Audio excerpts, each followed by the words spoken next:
হাসিনা টাকা দিচ্ছে 100 বছর পূর্তি শেখ মুজিবুরের সুবাদে এই গরিব ঘর করে দাও, ঘর করে দাও। আমি ওই এলাকার হুজুর মানুষ, আমার ডাকিলে যা করছে কন্ট্রাক্টর, হুজুর আপনার না দেওয়া লাগবে কোনটি, এই গুচ্ছ গ্রামের করে দিচ্ছে 100 বর্ষ পূর্তিতে চলেন ভিড় দেবো, আপনার না থাকা 20 মিনিট লাগা কোপ দেওয়া লাগবে। বাপ আমাকে দিয়ে কোপ দিয়ে নিবি। তে আমি কেন চেয়ারম্যান খবর দিতে, চৌকিদার বেড়ে দিতে কেন যা দিলেন খোরেন, তে আমি কোপ দিয়ে লোকে ওটু আয় থাকলো, দেখি আর কতখানি খোরে। ও বাবা, আধা ঘন্টা দাঁড়িয়ে থেকে দেখিন 9 ইঞ্চিও খোরেনি, 9 ইঞ্চি ভিত না করে ইটা বাড়িছে। সেই ঘর লিলটুন ছাড়তি মিস্ত্রির ঘাড়ের উপর পড়ে গেল। এগুলো নেতাদের দেখো ইসলাম কায়েম হবে, বক্তৃতা সব থাকা লাগবি, জেকের কব্বর দিয়ে জান্নাতে যাওয়া যাবে না। মানুষের যদি শান্তি না হয়, কোন নেতৃস্থানীয় লোকেরা আল্লাহর জান্নাতে যেতে পারবে না। ওই অমুসলিমরা আমাদের আমানত, কথা ঠিক কিনা? আসুন না আমরা আজকের এই কোরআনের মাহফিলে, যেহেতু আগামীকাল রাত্রি কত বাজে ভাই আমি তো ঘড়ি দেখিনি। ওরে বাবা, দোয়া করি ভাই, তে আপনার কবেন না, সহজ কবেন না, সগলি মরে দাঁতি লেগে গেছে। শোনেন, না না না, আগামীকাল আমার খুব শ্রদ্ধ আমার বড় ভাই আকরাম হোসেন নওগাঁ গসল আজমের মুহাদ্দিস, ওনার ছেলে সাইফুল্লাহ আসবেন, ওনার বক্তৃতা আছে, আপনারা সবাই আসবেন। আগামীকালকে আপনারা 1 জন আরো 2 জন করে নিয়ে আসবেন। মহিলাদের প্যান্ডেল আছে নাকি? ওনার তো এই কথা শুনিছে বোধ হয়। আচ্ছা একটা কথা বলবো, আচ্ছা কোন তো ওই যে বিয়ে পড়াতে এত টাকা বাতি, এত টাকা নগদ, ওই যে মহিলার বিয়ে পড়াচ্ছে উনি কি শোনেনি? আপনার বউ শোনেনি? কথা যে চাইবা মাত্র দিতে বাধ্য থাকবে, কিন্তু এই বাকি এই নগদ। তাহলে একটা মহিলা যদি বিবেক থাকলো নি, উনি তো তখনই কোয়া লাগবি না আমি বাকি কবুল কব না। তাহলে ওর পালসার মিস, ওর দুপুরে খাওয়াও মিস। কেন এই দেশের পাগলি এত মেয়ে মানুষ, আহা তোর মুখের সামনে করছে এত লগত এত বাকি, তুই বাকি বিয়ে বসলু কে? আর এই মেয়ের থেকে আরো খারাপ হলো ওর বাপ। ওর বাপ যদি আদম দিকে হাত গরু বেচতে যায়, 1.5 লাখ টাকা একটা গরু বেচেছে, ওই গরুর দায় দিয়েছে, ওই 20,000 টাকা হাতত দিয়ে কত ভাই সাবে দাও, তোমার যখন টাকা লাগবি তখন তুমি আমার বাড়ির থেকে নিয়ে দেবে। আচ্ছা কোনো মানুষ কি গরু বাকি দিবি কুরবানি হাটত? তাহলে তুই একটা গরু বাকি দিল না, তুই 18 বছর একটা সোনার টুকরা মিয়া তুই পাইলে তুই কিরকম বাকি দিল না? এই দোষ হলো বাপের, কি কথা বলে গা? আর কোন মানুষ নিজের বিটিক বিয়ে দিতে জামাইয়ের গলার চেন আংটি জিন্দিগিতে দিতে পারিবেন না। কেউ যদি সোনার জিনিস জামাইক দেন, আপনার মেয়ের কপালে আগুন তুলে দিলেন। পুরুষের জন্য সোনা হারাম।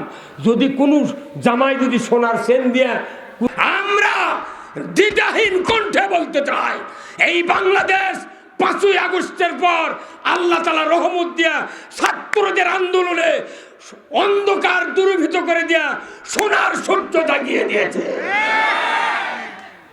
আমরা এদেশে কোরআনের পার্লামেন্ট কায়েম করতে চাই। কোন আইনে বাংলাদেশে 53 বছর ধরে শান্তি দিতে পারে না।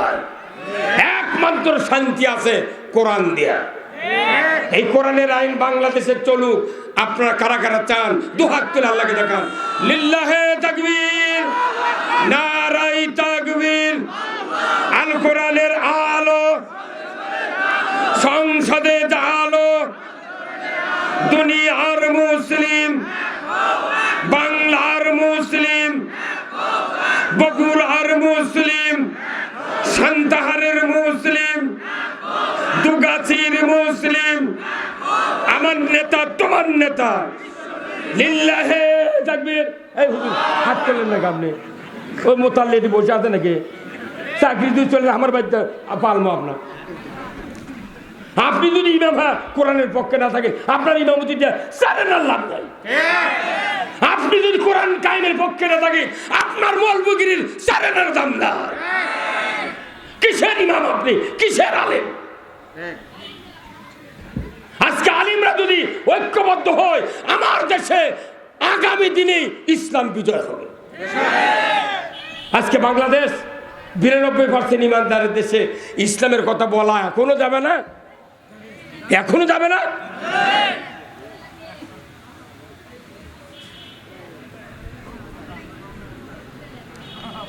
ভাইরা আমার, আজকের এই কোরআনের মাহফিলের সম্মানিত সভাপতি, প্রথম দিনের প্রথম রজনী মোহাম্মদ নাজিম উদ্দিন মণ্ডল, সভাপতি সিংড়াপাড়া জামে মসজিদ। আল্লাহ মুরব্বীকে হায়াকুমুল্লাহ দান করুক, বলুন আমিন। আজকের মাহফিলের সম্মানিত মেহমান, বিশেষ মেহমান আব্দুল্লাহ আল নোমান হাবিবি, দাওরাই হাদিস ও খতিব, আল আকসা জামে মসজিদ সান্তাহার। আল্লাহ হুজুরকে দ্বীনের জন্য কবুল করুক, বলুন আমিন। মঞ্চে বসা সুধীবৃন্দ, সামনে বসা মুরব্বানে কেরাম, চেয়ারে বসা বিশেষ মেহমান বৃন্দ,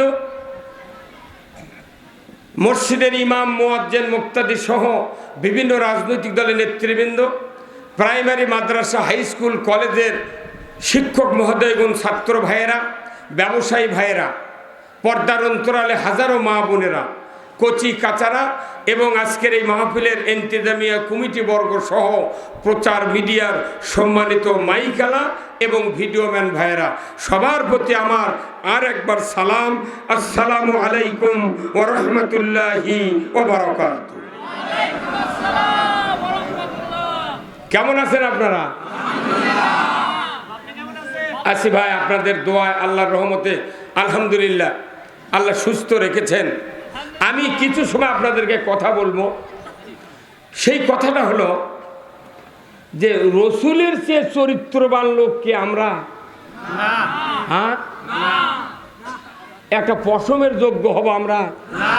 হ্যাঁ, তাহলে রসুল এই পৃথিবীতে কোরআন পালেন আজ থেকে 1500 বছর আগে গারে হিরাত, জাবালে নূর পর্বতের জমিন থেকে 2500 ফিট উঁচুতে এই কোরআন নাযিল হচ্ছে। হাজী সাহেব দেখে যাচ্ছেন কি দেখেন নে?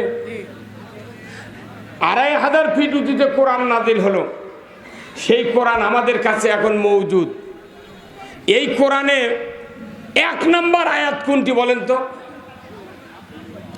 যখন নাযিল হয়েছে 1 নম্বর আয়াত,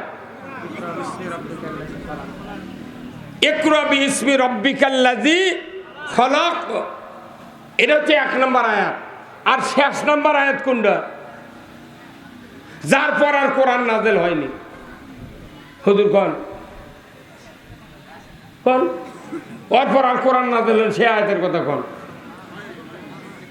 সে আয়াত শোনেন, আল্লাহ বলছেন শেষ আয়াত, আল ইয়াউমা আকমালতু লাকুম দীনাকুম ওয়া আতমামতু আলাইকুম নি'মাতি ওয়া রাদিতু লাকুমুল ইসলাম দীনা।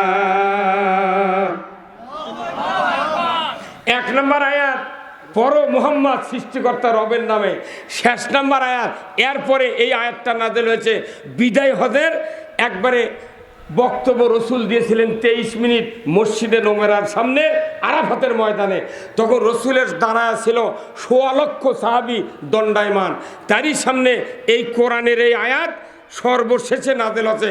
এরপরে জিবরাইল আর কোরআনের আয়াত নেয়া পৃথিবীর জমিনে রসুলের কাছে কোনোদিন আসে নাই। আল্লাহু আকবার। কিয়ামত পর্যন্ত নবী আসবে না, কোরআনও আসবে না। যা বলে দেশে আল্লাহ গেলে আরশে দিন থেকে দেখতেছেন যে আমার এই বক্তব্যগুলো মানুষ মানে কি মানে না। আচ্ছা, আপনার বাড়িতে আপনি জানলার কাছে বসে আছেন, একটা লোক এসে খেরের পালার থেকে 2 বোঝা খের বান্ধে নিয়ে চলে যাচ্ছে, আরেকজন এসে বাঁশের কুঞ্চি কাটে বাঁশ কাটে নিয়ে চলে যাচ্ছে, আরেকজন এসে একটা খাসি নিয়ে আপনার জব করে খাচ্ছে। আপনি দেখিচ্ছেন জানলা দিয়ে, আপনার কোল দিয়ে ঠিক থাকবে? কি হবি তখন? আপনাকে চাবি দিয়ে ঘরের মধ্যে থোয়া হয়, আপনি চিৎকার করে গোটা গ্রামের মানুষ একত্র করবেন, আরে করলো কি রে, এই কি পয়মাল খেয়াল নিয়ে যাচ্ছে, বাঁশ কেটে গরু নিয়ে দব করছে, সংসারই থুলো না রে। একদিনের এই ঘটনা দেখে আপনাদের মাথা খারাপ হয়। আল্লাহ আরশে আজিম থেকে পুরো পৃথিবীর কয়েকশো কোটি মানুষের আচরণ দেখতেছে নিজে চোখে। তাহলে আল্লাহরই অকাম কুকাম দেখা, এটা সহ্য করা কত রকমের ধৈর্য দরকার। এক বোঝা খেয়াল নিলে আপনি অস্থির হয়ে গেছেন, খালি কয়নি দেখে বাঁশের কুঞ্চি কাটলি মাথা খারাপ হয় না। আল্লাহ সব দেখতেছে, আপনার অন্তর দেখতেছে, কাজ দেখতেছে, কথা দেখতেছে, আপনার অর্থনীতি, রাজনীতি, আপনার বক্তৃতা, আপনার ইমামতি, আপনার বক্তব্য, আপনার চলন ফেরন, ব্যবসা বাণিজ্য সব দেখার মালিককে। সিসি ক্যামেরা লাগে আল্লাহর দেখতে? সিসি ক্যামেরা লাগে না, আল্লাহ অবিকল দিব্যি চোখে দেখে। যেরকম একটা প্লেটের ভেতরে মাছ ভর্তা, আলু ভর্তা, ডাল ভর্তা, এরপরে মাছ ভাজি, ডিম ভাজি, তরকারি, গোস্ত, পুঁইয়ের শাক, এই সব যদি একটা প্লেটের দিয়ে আমাদের সামনে ভাত সহ দেয়, এক পলকে আমরা সব একবারে দেখতে পারবো কি আছে দেখা যাচ্ছে। কথা কন? তাহলে আপনার যে অ্যালার্জি থাকে আর ওটি যদি পুঁই শাক আর হাঁসের গোস্তর তরকারি দেয়, আপনি তখনই কবেন ভাই এই পুঁই শাক আর হাঁসের গোস্ত নিয়ে চলে যাও। কে না, তো আমার অ্যালার্জি আছে, হাঁপানি আছে, এটা খালি আমি মর্ম। তখনই আপনি ওই হোটেলের বয় কিংবা আপনার স্ত্রী বলিচ্ছেন নইমের মাও এই